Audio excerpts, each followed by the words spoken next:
Bismillahirrahmanirrahim, alhamdulillah, wassalatu wassalamu ala rasulillah, wa ala alihi, wa sahbihi, wa man wala. Të respektuar të leshikues ku do shjeni, ju përshëndesim, assalamu alaikum, wa rahmatullahi wa barakatuh. Popujt e Kur'an është emisioni jon. Rrëfimet e tyre, respektivisht të profetëve të tyre, përfundimet e tyre janë që na interesojnë dhe janë pjesë e interesit të këtij emisioni që të shtjellojmë me ju se qëfar në të vërtet Allahu Gjelle Gjelaluhu deshi që të na rrëfej neve ato narracione, ato tregime dhe qëfar mësime ne duhet të nxjerrim nga ato. Dhe ne dal nga dal kemi ardhur kështu të kuptojmë se si Allahu i plot fuqishëm ka angazhuar pra këta profet që të jenë në gjithmonë, të jenë njerëz të mirë, njerëz të devotshëm, njerëz që do ta plasojnë, do ta përçojnë lidhjen e qiellit me tokën, do ta përçojnë pra fjalën e Allahut, thirrjen e tij, misionin hynor për cilën ne kemi ardhur në këtë botë dhe për cilën ne do të shpërblehemi se si ndërvepruam dhe se si ne u sollëm. Duke qenë se profetët e Allahut janë krijesat më të mira në mesin e gjitha krijesave. Pra, derisa njeriu është krijesë e mirë dhe mund të themi krijesa më e mirë, më e çmuar, atëherë profetët janë ndër njerëzit janë më të çmuar, pra këtë e kemi pa kurfar dileme. E që Allahu Gjelle Gjelaluhu ata i ka zgjedhur dhe zgjedhja që i bies nga Allahu është me kriteret të caktuara, pra jo çdo njeri që ka mund të duket se mund ta kryejë këtë mision është zgjedhur për profet. Përkundrazi, Allahu Gjelle Gjelaluhu e ka ditë mirë se cilën njeri është më e rrugës që ta përdor, që të jetë i deleguar i tij, i dërguar i tij, që të përçojë fjalën e tij dhe porosinë e tij hynore tek populli i tij.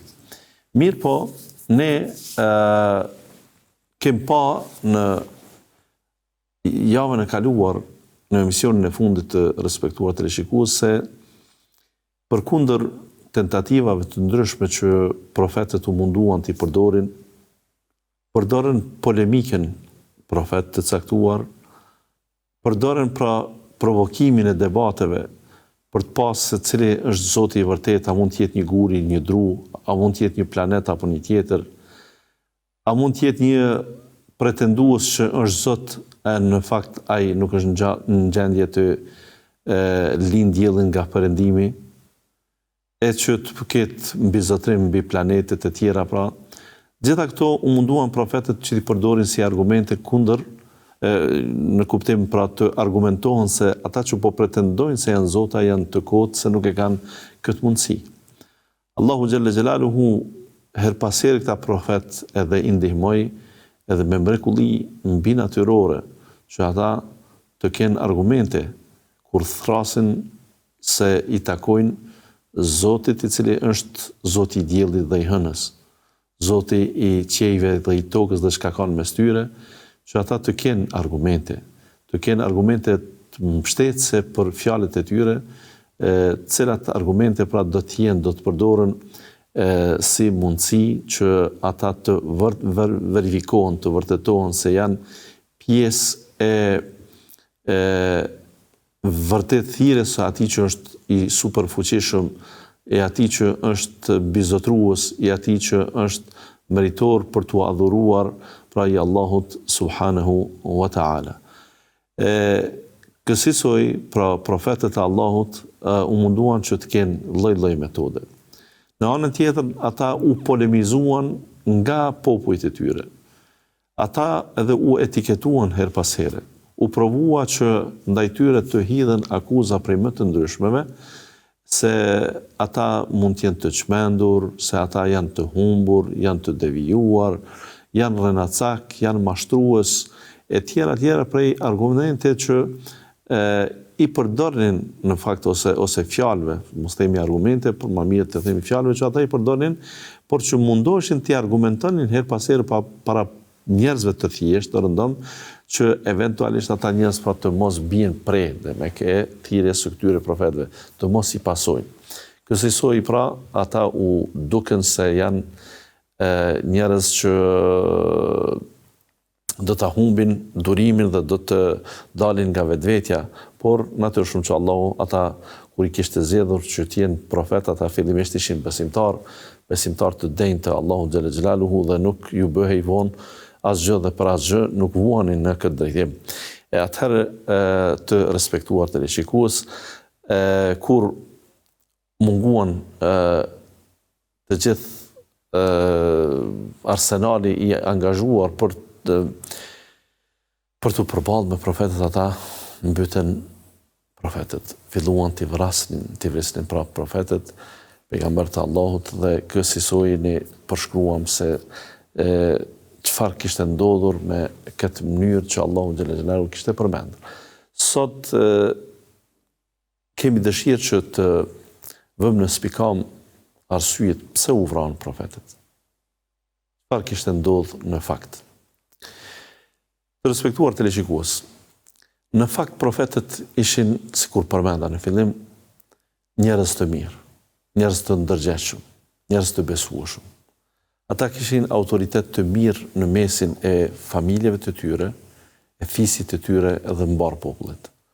Allahu kur kishte zgjedh ata që të jenë profet, nuk kishte zgjedh një kategori që të dyshohej që në fillim të fjalëve të tyre të para se ata mund të jenë njerëz që të rrasin në hynore, që të rrasin në moral, që të rrasin në vepra të mira. Pra nuk mund të mendohet, sikur në këtë kohë dhe ne vazhdimisht marrim këta shembuj që të kuptohen se thirrësit, hoxhallarët, dietarët janë trashëgimtar të profetëve, të pejgamberëve, dhe kjo i bie se nuk mund të jetë hoxh që thret në rrugën e Allahut dikush tërë jetën e tij ka qenë i devijuar. Pra i kemi shpesh disa njerëz kur fillojnë të thrasin, të udhëzohen fillimisht, edhe të thrasin në rrugën e Allahut në udhëzimin e tyre të ri, janë shpeshherë të papërfillur për faktin se biografia e tyre nuk u lejon që të jenë të pranueshëm në shoqëri dhe të jenë fjalët e tyre fjalë fisnike e të bekuara dhe të mendohet se ata duhet të pasohen për shkak të kësaj. Po duhet të them pra Allahu kur i ka zgjedhur profetët, i ka zgjedhur atë kategori që kanë qenë me biografi të mirë dhe që kanë qenë në gjendje që popujt e tyre të pasojnë ose të pasohen nga popujt për faktin se i kanë takuar familje të mira, i kanë takuar vlerave të mira, ndërtimit të mirë, karaktereve të mira kështu me radhë. Atëherë shtrohet pyetja pse të vriten këta njerëz. Kjo pyetje është interesante të bëhet, por do të duket shumë e thjeshtë përgjigja. Fillimisht, para se të përgjigjem në këtë, a kishte profet që janë mbyt? Në Kur'an përmendet kjo fjalë, pra njerëz që kanë mbytur profet. Dhe përmendet në shumës, që i bie se nuk janë një e dy, po janë shumë. Duke ditë se në Kur'an përmenden gjithsej 25, respektivisht 28 profet, pejgamber, me emrat e tyre, atëherë i bie se ta janë pak në krahasim me atë numrin që përmendet në hadithin e të dërguarit sallallahu alaihi wasallam që kanë qenë 124.000 ose kësaj pra varësisht prej saktësisë së hadithit, pra vetëm një dim që wa in min ummetin illa khala fiha nadir, nuk ka popull që nuk ka pas të dërguar.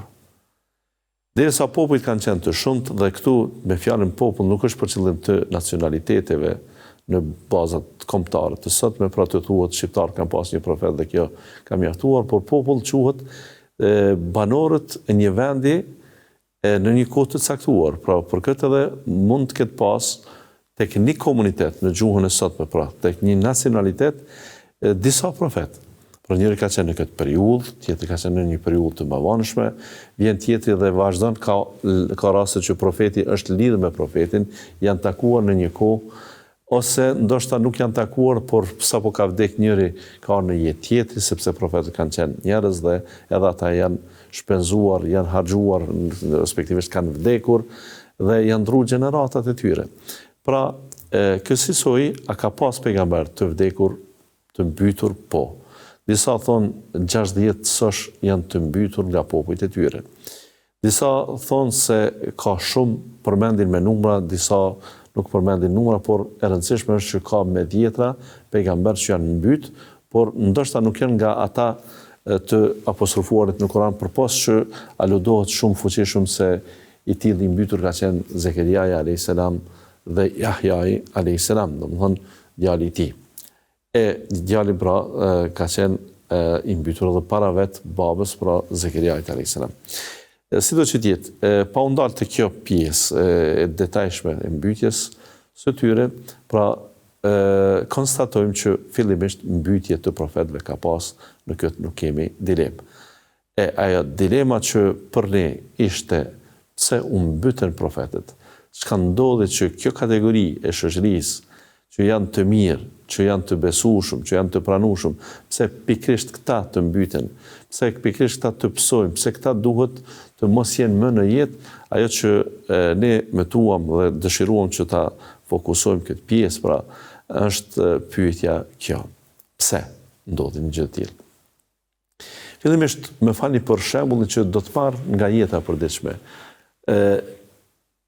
Njerëzit e martuar, tek martesa e tyre kanë ardhur në mënyra të ndryshme, por ajo metoda klasike që është edhe mendoj edhe më e suksesshme, është që martesa të bëhet me shkues, me mësit, me ndërmjetësues. Pra dikush njeh një vajzë dhe njeh edhe një djalë, ose familjet e tyre respektive, ose njëri nuk e njeh, por tjetrin e njeh dhe i propozon, që ke djalë i mirë, unë di një vajzë se është e mirë me këto atribute dhe ajo e meriton që të ketë një burr që ka tipare, sikur këto që i ke, andaj të propozoj që të kërkojmë dorën e saj dhe shkon ky shkuesi tek babai i vajzës. Mirë. Në fund fare përfundon martesa dhe gjithçka është në rregull. Shkuesi është njeriu më besnik që mirën fjalët e tij, dëshmitë e tij, derisa të ndodh martesa, është më së vërtetë. Shkuesi mësiti është i falendëruar nga palët në fjalë për faktin se ka bashkuar një qetë bashkëshortor. Me kalimin e kohës, po ti pyesish ata që kanë 5 vite, 10 vite, 20 vite martesë, 30 vite martesë, kush ishte shkuesi jot, edhe ndoshta është në jetë rrallë dëgjon ndonjë shembull që thotë frikë e kam pa, kam pi kafe me të se jem falendërues për atë që më ka sjellë në jetë. Jo. Shkuesi në këtë rast nuk falendërohet shumë. Por në rast se edhe pas 10, 20, 30 viteve ndodh ndonjë mosmarrëveshje mes çiftit bashkëshortor, atëherë fajtori kujdestar është shkuesi. Ai që na solli këtë njeri në shtëpi. Ai që na bindi se kjo ishte e mirë dhe kishte edukat të mirë dhe kishte familje të mirë dhe kishte këtë e këtë për i të mirave, atëherë i bie se ai mashtruesi është ai që neve na mashtrojmë. Por duhet të them pra, nusja është fajtori e ne zbrazemi tek shkuesi. Pra, kur prishen raportet bashkëshortore, shikohet kush ishte ai që i ndërmjetësoi. Shembull që e mora i bie se në këtë rast, pse profetët të vritën, sepse kishte prej popujve që u çorëditën shumë dhe kaluan në urrëtie ndaj Allahut xhalla xhelaluhu. Kjo është problematika e vëllezër të nderuar. Kaluan në urrëtie pra sepse ata filluan të kenë qasje krejtësisht ndryshe. Për këtë po përmendim pra Beni Israelit që Zoti i përmend në Kur'an dhe ne pyetemi shpesh se pse rrëfime të tilla kemi shumë të shpeshta në Kur'an edhe të ndryshme, ku edhe shumica e këtyre profetëve, nëse themi, pra kanë qenë të përmendur në Kur'an madje, prej 25 ose 28 prej tyre, pra 3 janë të diskutueshme a kanë qenë profeta apo jo, është fjala për Lukmanin, Uzairin dhe Dhulkarneinin, ose Uzairin, Lukmanin dhe Dhulkarneinin. Pra, me këta bëhen 28, pakta janë 25. Shumica e këtyre të apostrofuarve në Kur'an janë që janë dërguar tek vetë Beni Israelit. Andaj është interesante të mendohet se edhe mbytje të profetëve kanë pasur pikërisht vetë nga Beni Israel. Dhe Allah kur i përmend pra edhe si komunitet që ata mbytën shumë profet, pra që është përmendëm në shumës. E pse kjo ishte? Beni Israelit ishin një popull që fillimisht patën vuajtje shumë deri në kohën e Jusufit a.s. Pastaj, kur erdhën në Egjipt, mbetën, ishin pashtu të shkelur shumë deri në kohën e Musait a.s. Deri kur ndodhi shpëtimi i tyre i plot nga Allahu xhalla xhelaluhu dhe nga ushtria e faraonit. Dhe u përmbës faraoni e shpëtuan Beni Israel. Mirë po, nga mirësit që i kishin të shumta, nga raportet tepër fisnike dhe të larta që i kishin në respekt me Allahun xhalla xhelaluhu, ata filluan të shpërfaqin devijime shumë të hatashme në besim në raport me vetë krijuesin e gjithësisë. Allahut i atribuan shprehjet që e kemi vështirë dhe t'i themi. Yedullahi maghlule. Dora e Zotit është e mbyllur, është do të thotë kaprace. Ata i thanë, inna Allahe faqirun wa nahnu aghnia.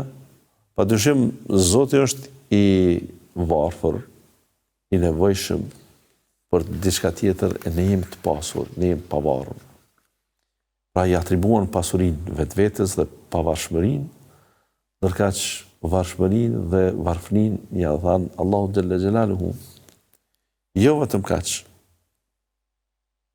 Ati i thanë se ka bashkëshorte respektivisht. Zotin e bën sikur të ishte krijesë, dhe thanë se ka djalë. Pra ka djalë, përveç që e kanë thënë me vonë edhe krishterët pra për Isajn a.s. Para tyre kanë thënë këta pra hebrejt, respektivisht Beni Israelit, për Uzairin. Wa qalet il-Jehudu Uzairun ibn Allah. Ata thanë se Uzairi është djali i Zotit. Allahu xhalla xhelaluhu përmend këto në Kur'an, këta shembuj, duke ditë se me gjithë respektin e madh që ka pas Allahu për këtë popull dhe këta për Allahun xhalla xhelaluhu, filluan të mos e duan Allahun. E kur humbi respekti i tyre për Allahun, është shumë normale të respektuar vëllezër, që humbë respekti edhe për të dërguarit e Allahut, për të deleguarit e tij. Dhe madje kur hidhrohen, ata janë gjendje pra me atë pjestarin e tyre, me atë familjarin e tyre, me atë fisnikun e tyre, me atë kushëririn e tyre të sillen keq, sepse ti tash po na çon te ai që ne tashmë nuk e duam. Dhe sjellja e tyre me Allahun keq e bëri që të kenë sjellje edhe me profetët dhe keq e ma keq. Në kuptim derisa shkoi deri te mbytyja, por jo vetëm kaq. Ata përdorin edhe etiketime dhe thuaj se nuk mbeti profet i pa etiketuar me etiketa prej më të këqijave dhe më të poshtrueseve, që ndonjëherë do të mund të kishte një njeri, çfarë nëse mendohet për atë që ka qenë vetë i dërguar i Allahut, i cili këtë punë e ka bërë pa pagesë, nuk ka synuar që të merë ndonjë privilegj në këtë botë, ndonjë pozitë, nuk ka synuar që të bëhet i pari dhe me këtë të mbizotroj fjala e tij ose mendimi i tij në kuptim pra personal.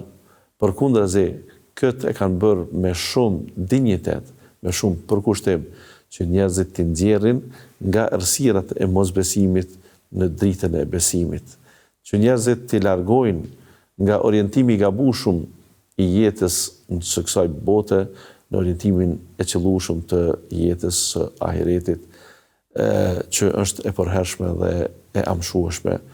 E kjo pra i ka bërë ata që këtë punë që e kanë bërë për hir të Allahut xhalla xhelaluhu, janë ballafaquar pra me disa etiketime që do të përmendim disa shembuj nga etiketimet që kanë thënë për shumë prej profetëve të Allahut. Por përveç mbytjeve, ata dhe kanë etiketuar edhe pas vdekjes së tyre edhe gjatë jetës së tyre. Se çfarë etiketa dhe për cilë profet bëhet fjalë, këtë do ta shohim në pjesën e dytë, do të bëjmë këtu një shkputje, ju qëndroni me ne, do të themi pas pak.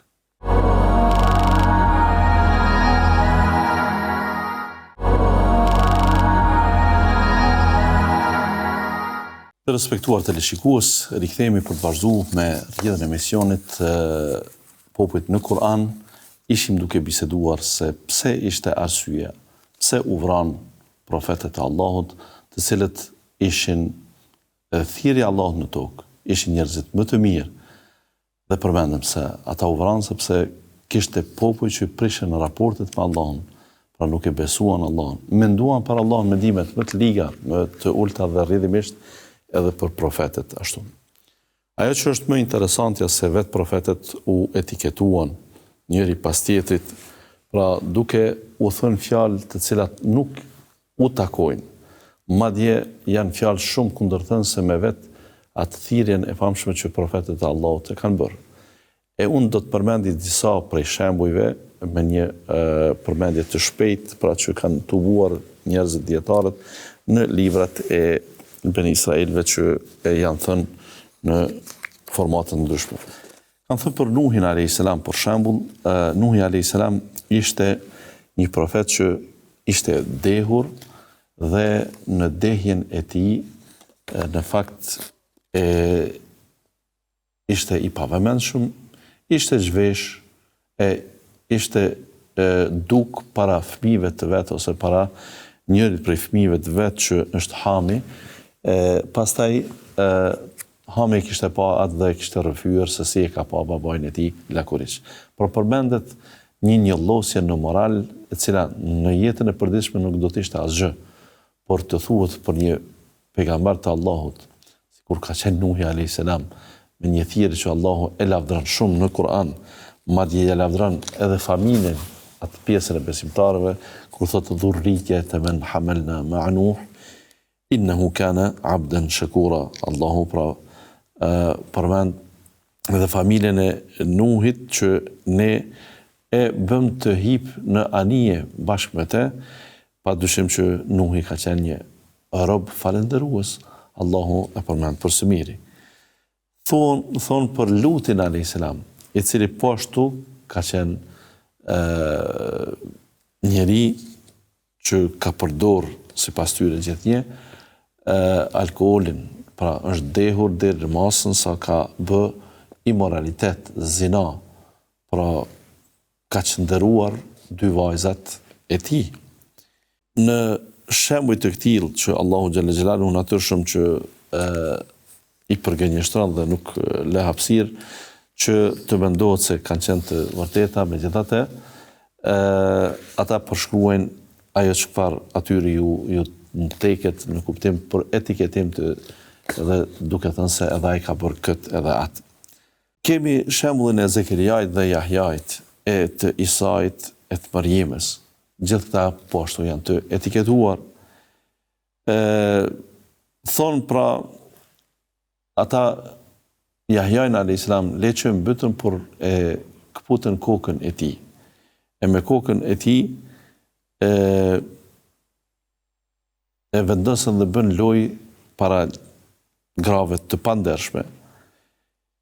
Po ashtu për Mariemën etiketuan fjalë të mëdha. Për këtë arsye, pra ata dhe nuk i besuan, pastaj edhe pse Isai a.s. ishte i dërguar tek Beni Israelit, ata nuk i besuan se nuk deshin që të njohin vërtetësinë e ardhjes së Isait a.s. Pra Isai a.s. e konsiderojnë fëmijë jashtëmartësor, derisa dihet se Mariemi ka qenë e pamartuar, nuk dëshirojnë që ta njohin të vërtet faktin se Mariemja ka ngel shtatzën me mrekulli, me urdhrin e Allahut xhalla xhelaluhu, përkundrazi ata thonë se ka qenë një Jusuf që ishte zruktar dhe ka bë immoralitet, ka bë zina Mariamja me të, dhe si rezultat i kësaj ka lind Isain, që është në gjuhën popullore kopel ose fëmijë jashtëmartesor. Pastaj edhe pretendojnë se në fund këtë Isain edhe kanë mbyt, e që Allahu xhalla xhelaluhu thot wa qawlihim inna qatalna al-masiha Isa ibn Maryam wa rasulallahi wa ma qataluhu wa ma salabuhu walakin shubbiha lahum, thot edhe prej fjalëve të kota janë, pra edhe atë që ata kanë thënë se ne e kemi mbyt Mesihun Isain birin e Maryamës, që është i dërguari i Allahut, Allahu pra mohon thot wa ma qataluhu wa ma salab, as nuk e vranë e as nuk e kryqëzuan, por shubbiha lahum, atyre ju përngjajti një gjë e tillë. Ju përngjajti një gjë e tillë, pra është fjala se Allahu xhalla xhelaluhu Isa alayhis salam e ngriti lart, Isa kishte një prototip, ta quajmë, ishte një njeri që ishte i ngjashëm me të, dhe ata menduan pra që një prej apostujve të Isait alayhis salam që i përngjante, e morën e gozhduan dhe menduan se ata në fakt e mbytën Isain, në fakt Isa alayhis salam edhe sot e kësaj dite është i gjallë. Nuk lanë gjë pa thënë edhe për profetin më të madh të Beni Israilve, që është Musa alayhis salam. Musa alayhis salam e munduan shumë dhe zatën Allahu xhalla xhelaluhu edhe na thot ja ayyuhalladhina amanu la takunu kalladhina adhaw Musa fabarra'ahu Allahu mimma qalu.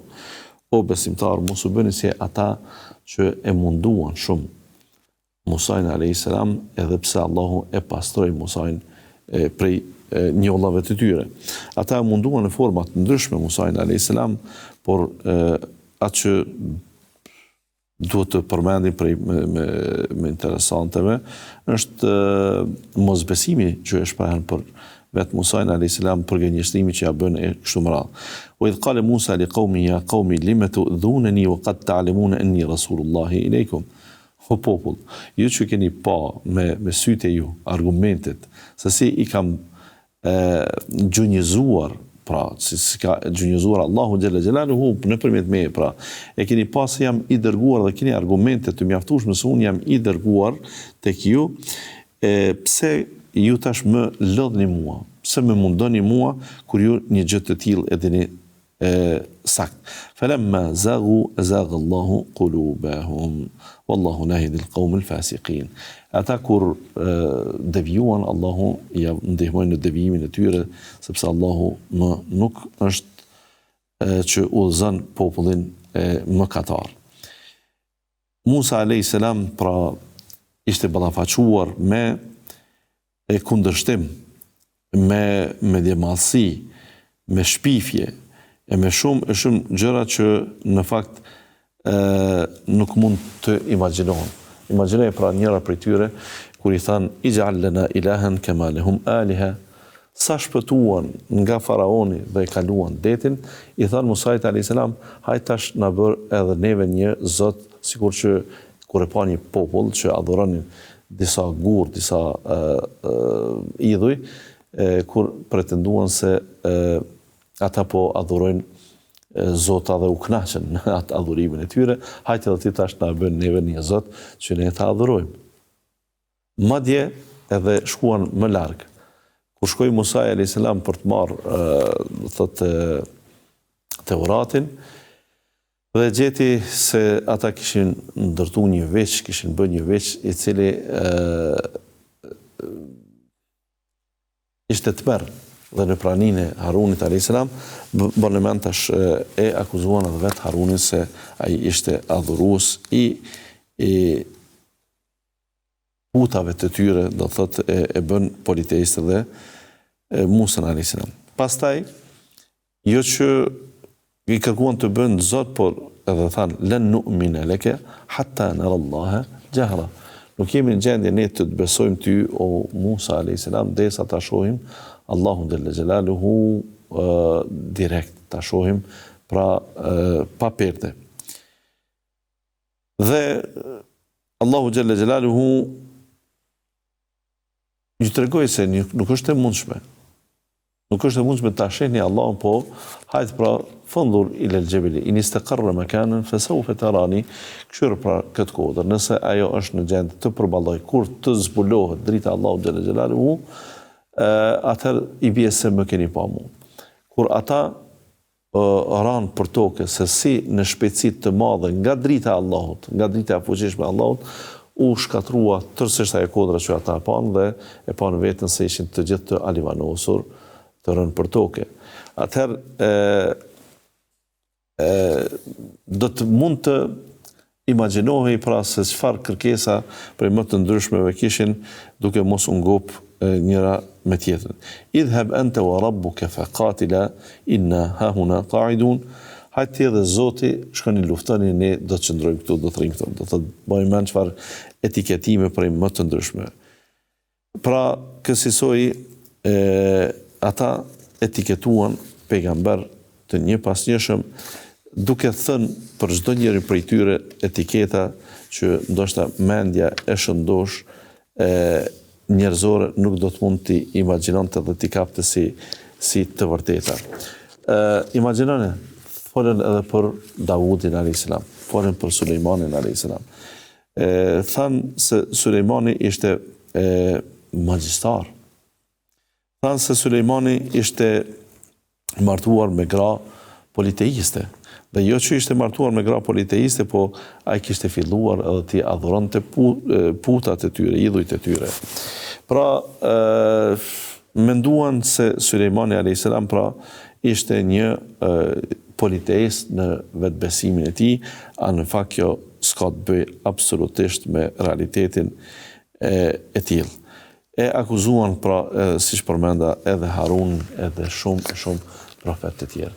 Pra, këto akuza të pa ndalur dhe thuajse për çdo pejgamber ka etiketime të këtilla. Sa të lexohen librat e profetëve, pra ndonjë libër, kem nga israeliatët që quhen pra nga tregimet e Beni Israelve, gjëra prej më të çuditshme që nuk të shkon mendja e shëndosh, nuk e kap mendja e shëndosh se ku kanë mrri në etiketime prej më të ndryshme, sidomos pra që kanë të bëjnë me moralin dhe gjëra të tjera të tilla, cilat absolutisht nuk i takon një profeti që të jetë i tillë e kështu me radhë.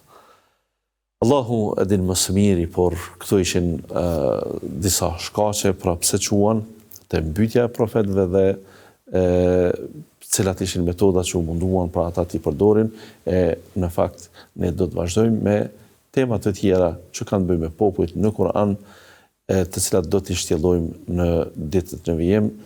Deri atëherë, deri në emisionin e radhës, ju përshëndesim dhe selamu alaikum wa rahmatullahi wa barakatuh.